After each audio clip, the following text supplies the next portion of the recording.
Ponting puts forward Australia top order for Ashes. ICC Hall of Famer Ricky Ponting has named the top 3 he believes will be named by Australia come the first Ashes test against England later this year, and puts forward his advice for a struggling opener. Despite a 3-0 test series win away in the Caribbean, Australia's batters did little to silence the critics who flagged the side's frailties earlier in the year, instead leaning on the side's irrepressible bowling attack. Watching on as the likes of Mitchell Starc, Scott Boland, and Josh Hazlewood dismantled the West Indies for just 27 in the final innings to cap off a barnstorming tour with the ball, the Australians only passed 300 once in the series, with the bulk of the runs made further down the order. Having kept a close eye on the series, Ponting put forward the top 3 he believes will front up for the first Ashes test and in Australia's first homestand of the new World Test Championship cycle. He also said he'd back in young opener Sam Constas, who has been the subject of great debate among Australian cricket fans and media. The batters that they're talking about the last couple of weeks in particular have been Sam Constas and Usman Khawaja, and then there was some talk about Cameron Green, if he was a long-term number 3 or not. Ponting began in conversation with Sanjana Ganesan in the latest edition of the ICC review. Green's second innings in the West Indies in the last test might have just put some of that to bed. As tough as those conditions were to bat for as long as he did in trying conditions, he might have silenced a few of those critics. I think with where they're at, I think the Ashes lineup is going to be like it is right now. I think that's what they're going to be starting with, and you keep your fingers crossed and hope that those guys can get the job done at the start. Ponting acknowledges the spots are far from locked in, though with just an Australia series against Sri Lanka and 4 Sheffield Shield rounds before the pivotal series, there is limited opportunity for others to squeeze their way in. Nathan McSweeney, who started the Australian summer against India last year, he's made some runs in one of those Sri Lanka games.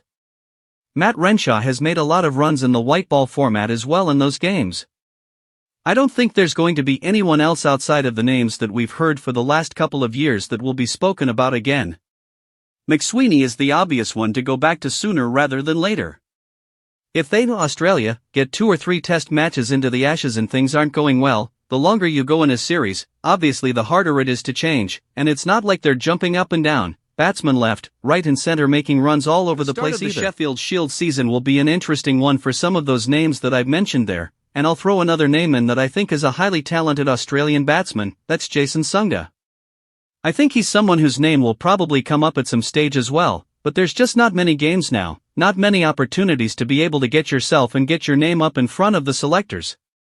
Much of the attention has been focused on opener Constas, who outside of a stunning test debut half-century against Jasprit Bumrah and India's bowling attack in last year's Boxing Day test, has struggled for runs. The teenager averages just 16.30 in his first 10 test innings, however Ponting believes it has been a tougher initiation than it perhaps could have been. I read some really interesting quotes or a story written by Australian journalist Robert Craddock about Sam Constas, how the Australians sort of tried to protect him from what they thought was going to be a really difficult tour of Sri Lanka. They left him out there hoping to bring him in the Caribbean where things might have been a little bit easier. Well, it's been the opposite. It's been the exact opposite of that. As it turned out, the attack and the wickets in Sri Lanka were good batting wickets and a really poor attack. And the wickets that we've got in the Caribbean have been hard for everybody to bat on. I look at that last result where the West Indies have been bowled out for 27. That's just not down to high-quality bowling. That's down to the surface and the ball and all sorts of things. In Constas' bid to build his game, Ponting has noticed technical corrections, which could lead to long-term benefits, albeit sacrificing short-term success. Sam's always going to have, like every batter that is finding their way at international level, people sit back and try and pick holes in your technique when you're trying to find your own way at international level. Now he's always been someone that's been talked about potentially having an issue with the ball coming back in, particularly on the front foot, and we saw in the Caribbean a couple of instances there of LBWS and chop-ons, but we also saw the other side of it where when he tries to correct that and probably stay a little bit more leg side of the ball, that's when the outside edge of the bat comes into play, and he nicked a couple as well like he did in the second innings of that first test match. I'm not going to make any really harsh judgment calls on Sam yet because it was hard work for every batter in that series, there's no doubt about it. I think they have to stick with him for a period of time and help him work through these deficiencies that he might have or might not have. Get him back onto some flatter wickets at the start of the Australian summer and some Sheffield Shield matches under his belt, maybe he's got a great chance there to get some confidence back and get some runs under his belt. I'll back him in. Ponting himself is no stranger to being thrown in the deep end at the highest level, making his Test debut as a 20-year-old, and only compiling the 1 century in the format in his first 2 years in the baggy green. With that perspective, the ICC Hall of Famer provided invaluable insight.